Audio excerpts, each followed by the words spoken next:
a entre les mains des produits hygiéniques de premier prix et spoiler alerte, sur la boîte, on n'a aucune nouvelle de la composition de ces produits. Donc ça, comme ça peut être hyper toxique pour les femmes. Et comme dimanche, c'est la journée d'action pour la santé des femmes, aujourd'hui on interpelle tout simplement le gouvernement pour qu'ils agissent. Je suis Marie-Charlotte Garin, je suis députée écologiste de Lyon et aujourd'hui je suis accompagnée de Pascale Martin, députée de la Dordogne, LFI NUPES, qu'il est vraiment indispensable et ça doit être rendu obligatoire de savoir ce qu'il y a dans ces produits. Oui, mais en fait, Marie-Charlotte, ce qu'il faudrait, c'est que ça n'existe plus du tout. Exactement. Il faudrait des produits sains pour les femmes.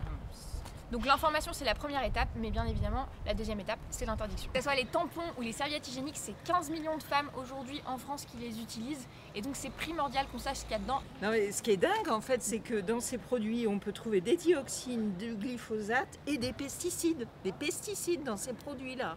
Complètement hallucinant quoi. Les élus avaient mis le sujet sur la table déjà depuis 2015, c'est une revendication de longue date des associations féministes. Donc aujourd'hui on interpelle le ministre de la Santé, le ministre Braun, qui a dit qu'il voulait s'engager toujours un peu plus pour la santé des femmes. Et bien aujourd'hui on lui propose une action très concrète, simplement que le décret soit publié pour qu'on connaisse la composition des produits qu'on utilise, nous femmes, quasiment au quotidien, en tout cas une fois par mois.